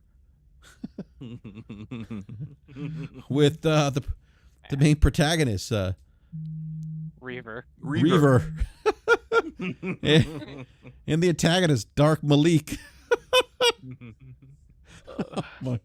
God, Oh man, it hurts.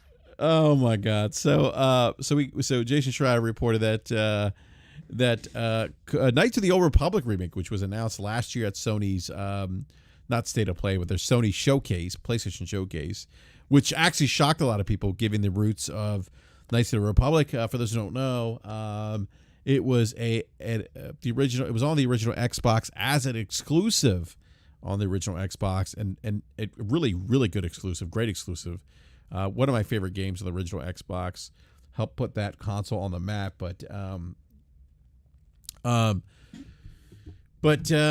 no, I was kind of shocked. I'm trying to pull up the article here from Jason Schreier. Give me a second here. I had it up and then I shut it down because I was reading about something else that's not game related. I have it.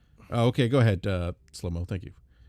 So Aspire is the developer that was working on the Knights of the Old Republic remake, not Couture, but Kotar. Knights of the Old Republic. I know this is like a lot of people are just light bulb just hit their head. So this game the original game was made by BioWare in 2003, and it was on the original Xbox. And there was a sequel, Knights of the Old Republic 2, that was made by Obsidian, which is now owned by Obsidian is now owned by Xbox, but the sequel was pretty good as well. That also was on the original Xbox. Now, was it last year? I believe Sony had entered into a co-publishing deal with Lucasfilm Games, which is a new publishing arm from Disney for the LucasArts properties in game development. And they announced that Aspire would be working on the Knights of the Old Republic remake. Aspire has hired like 50 or more former BioWare developers, not necessarily all people who worked on the original Knights of the Old Republic, but the game has been in development for about 3 years, and a lot of people were hyped up about it. They had a teaser trailer. It doesn't really, based off of the fact that the teaser trailer is like 45 seconds, it only showed Revan, and, as close as possible, and some lightsabers, pretty much. They had nothing to show at the time. But very recently, there was a demo that was a vertical slice that was shown to production partners for Lucasfilm and Sony, and the developers were excited and felt they were on track with the project when they showed it. But the following week after showing it, the design director Brad Prince and art director Jason Miner were both fired. Not reassigned, just straight up fired. The game in its development has been put on pause.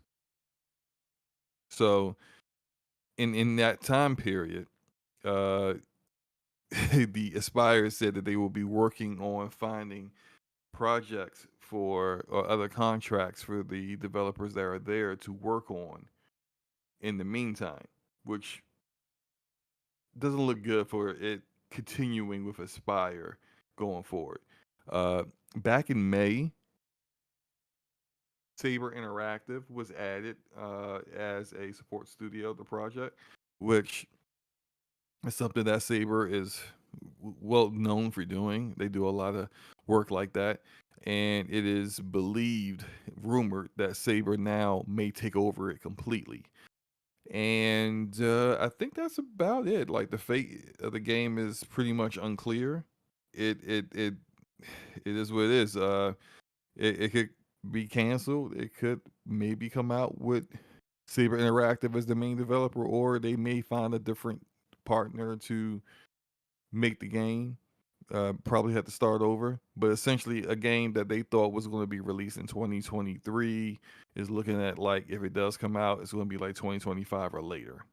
So Yeah, one little thing to add. Aspire Yeah. won the contract for Knights of the Old Republic, Okay. and they were looking for a publishing partner for it, and then they shopped around, and they ended up with Sony.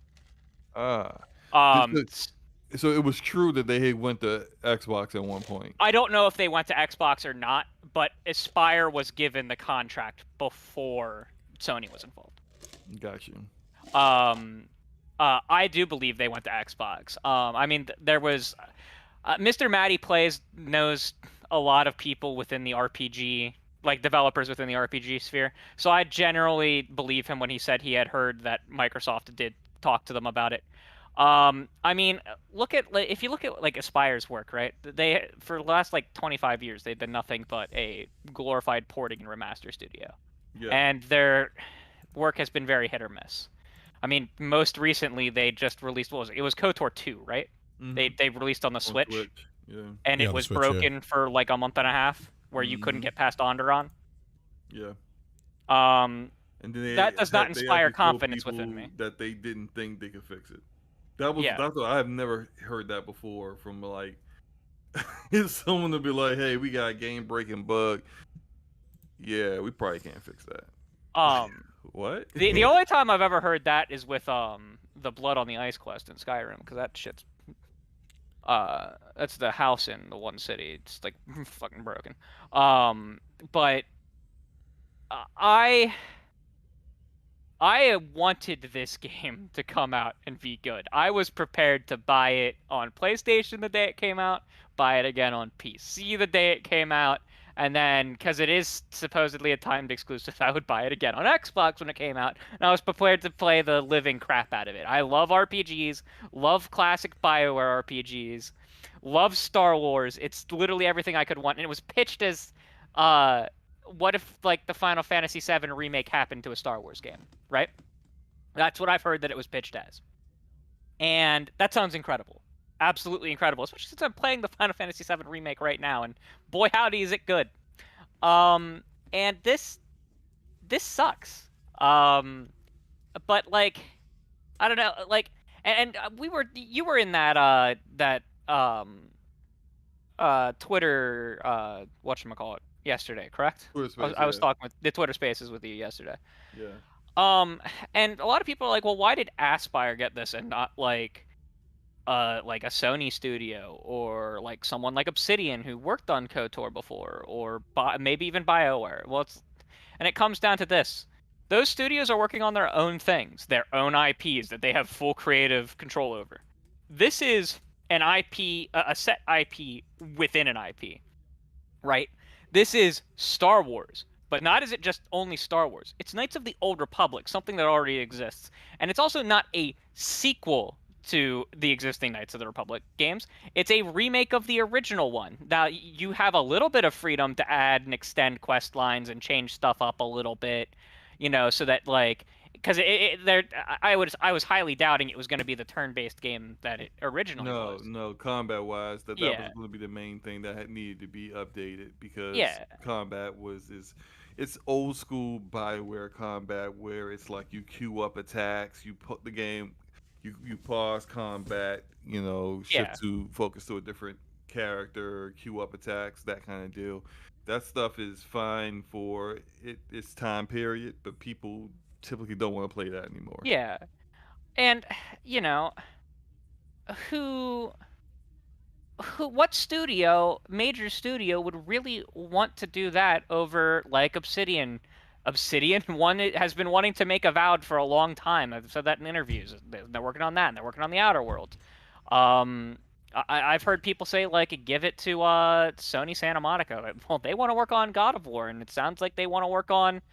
Corey Balrog's really excited to be working on whatever project he's working on right now, right? I mean, he's been ecstatic about talking about like this super secretive new IP he has. Um, and so who do you give it to? Well, likely you're gonna give it to a new studio, and giving it to a new studio has risks. And Aspyr isn't really a new studio, but they're a new studio at developing bespoke content, right? They don't Right. develop their own content. They take games that existed and they put them somewhere else, like the Patrick meme. They take this game and they make it run on something it was not developed to run on. That's what they do. And sometimes they improve the game slightly. A lot of the times they come out broken. And that and it is just kind of frustrating that this happened. And when you hear that a game is put on indefinite hold, that's worse than development hell. Because games come out of development hell. When you hear a game has been put on indefinite hold, that's when you should get scared if the game is coming. Games that come out of development hell, it's hit or miss if they're good.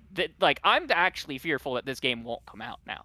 Yeah, Like, in I'm more general. along the lines it's probably going to get canceled. Yeah. It will eventually get canceled once they realize that like the cost of actually getting it in a playable state or an acceptable state, a level of quality that you were expecting, may be more than what you anticipated, and that the sales that you may get off of it may not even have you break even. At that point, that's when the business minded people say cut the cord.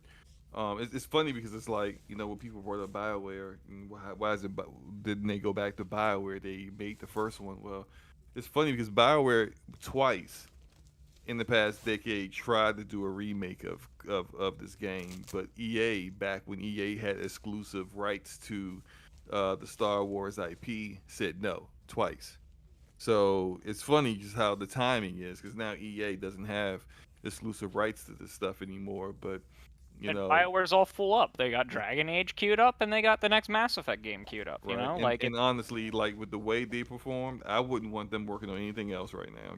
Yeah. Just work on these games and work on getting these games good because you lost a lot of good talent over the years, and everyone isn't quite certain that you can actually deliver on your own homegrown games anymore. So, I'm um, I'm also curious to see how Sony's involvement continues with this, because like I said, it's not like Lucasfilm came. Well, I mean, Lucasfilm probably did come to them, right? Because Lucasfilm is Lucasfilm's not a publishing group; they are a production group. They manage deadlines. They make sure that stuff fits within the overarching new Star Wars canon, right? But they don't handle like marketing or stuff like that. They'll do a little bit of like putting it out in like the Disney socials and stuff like that, but like they're not reserving ad spots. They're not managing logistics of shipping units and things like that.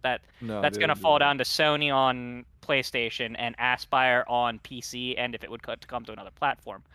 But I'm curious to see if PlayStation continues their involvement, or if we're going to see a situation similar to I mean, we were talking about the original Xbox earlier. Way back on the original Xbox, Microsoft was supposed to publish Double Fine's original Psychonauts launch, and they saw a cut of the game and decided, nah, we're not going to be your publisher no more. And they had then before, like a couple months before the launch, Double Fine had to rush and find a new publishing partner for that game. Way back when.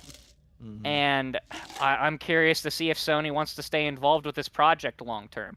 I think we're gonna see some. There's the potential, at least. I don't want to say we will, because that I don't like speaking in definitives.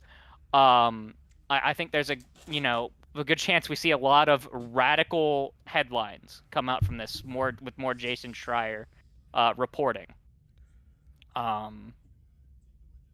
And so that's that's my opinion on I that. see people in the chat saying they don't trust Jason Schreier, or Yeah, okay. they don't trust Maddie He Plays, the YouTuber. But what you guys got to understand is that these two people were the people who had the story before it became public.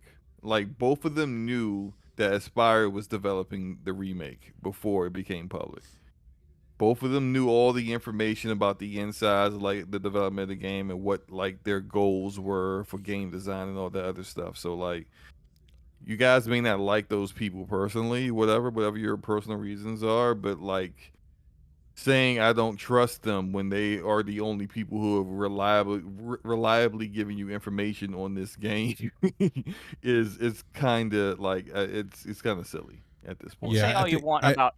Oh, go ahead. Go I ahead, think Brett. some of the stuff with Schreier though came about because there was because the article he made about visual concepts and Naughty Dog coming and taking over the Last of Us remake, which Michael, so I forget his name, former Sony developer at Visual Concepts in Sony, was on actually Woolly Gamer Show and said no, that article is not entirely accurate per se. Like, that's not really what happened.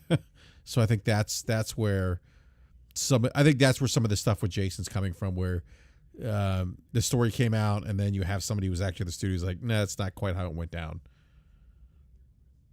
Yeah, he's still like, you can say what you want about Mr. Matty Plays. I trust him, but Yeah, I don't again, Jason's staking his professional career at Bloomberg with these articles. You know what I mean?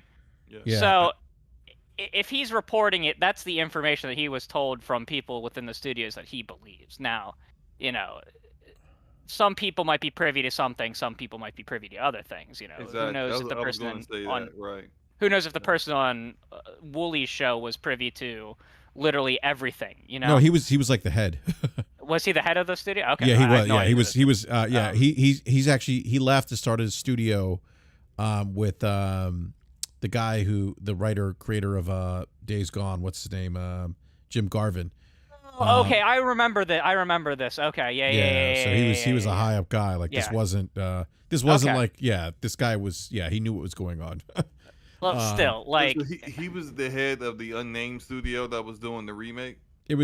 So the story was that it wasn't them just taking this on and then, because I think what Schreier reported is that they were doing this, then Naughty Dog got involved and kind of took it over. That's not what happened. It was, they wanted to do a remake.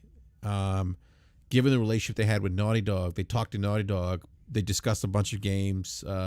Wasn't Last of Us was one of them. Not Tomb Raider. Uncharted was another. Uncharted. Yeah. A couple other older Naughty Dog games were discussed, and then The Last of Us just made the sense in terms of, because of its popularity. And Show. Don't forget the show coming. The HBO show that it will it'll synergize with. So basically it was them, and it was and actually the way he described it isn't exactly how Schreier described it. So and that's not to say that, look, Schreier, we don't know what sources he had. but I wouldn't say Schreier's infallible. No one is. But I wouldn't say that he's getting it wrong 100% of the time either. Yeah, I So mean, he's Argue that. far more right Yeah. more than he is wrong.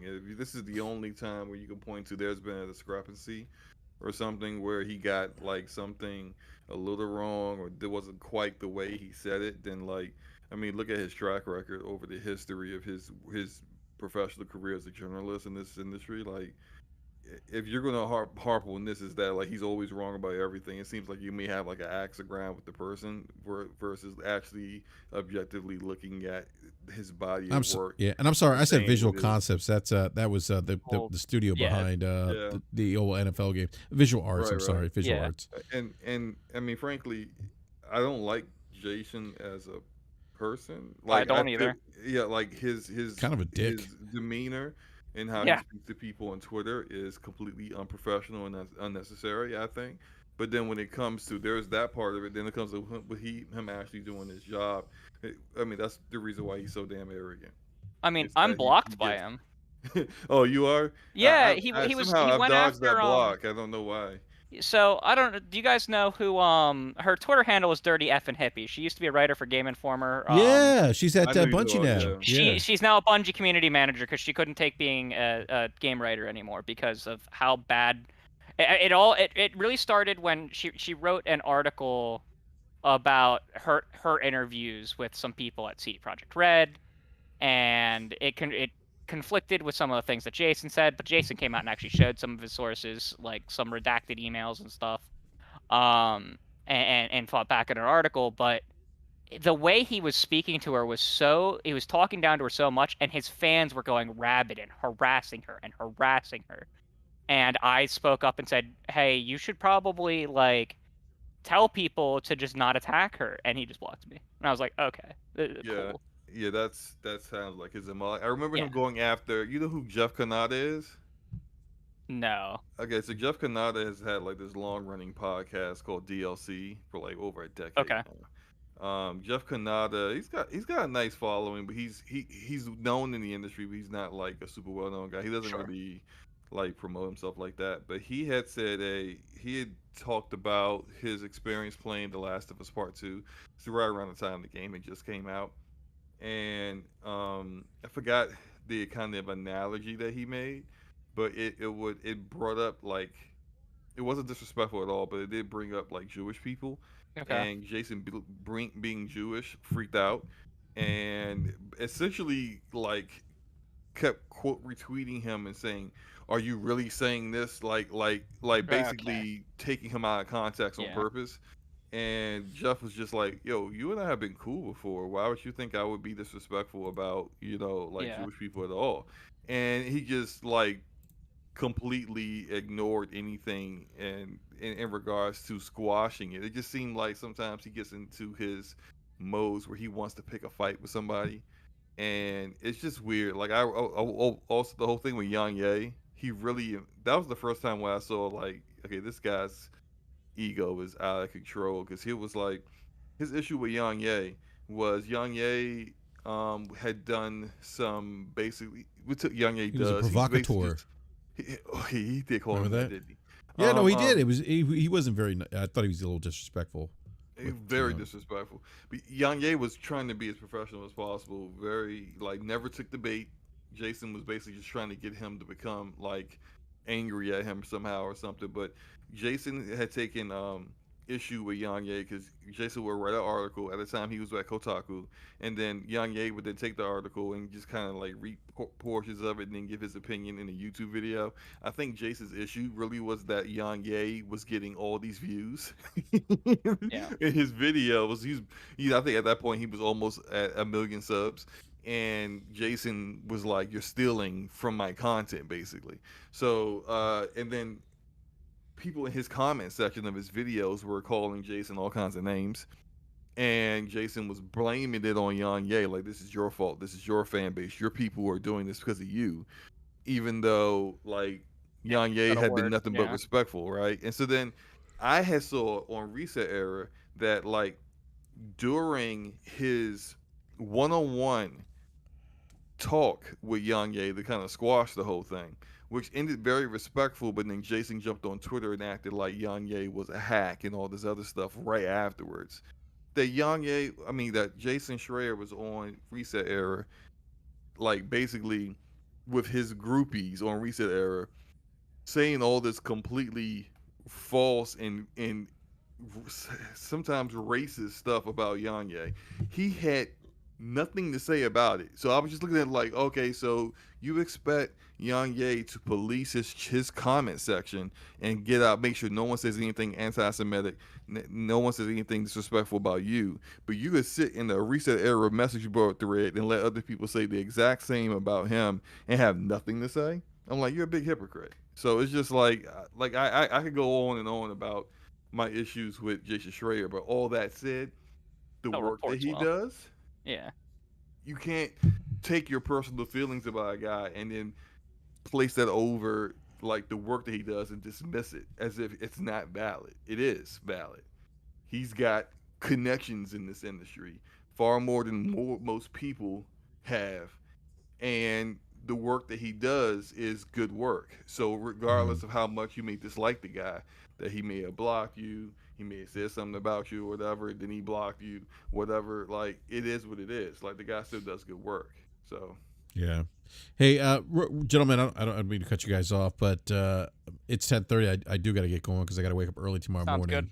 Yeah, I'd want to commit. I'd want to continue this conversation, but like I said, I gotta get to bed. So, but first of all, I want to give a big shout out to everyone in the live chat. Please hit that like button. We only have 38 likes. We have like 100 people watching.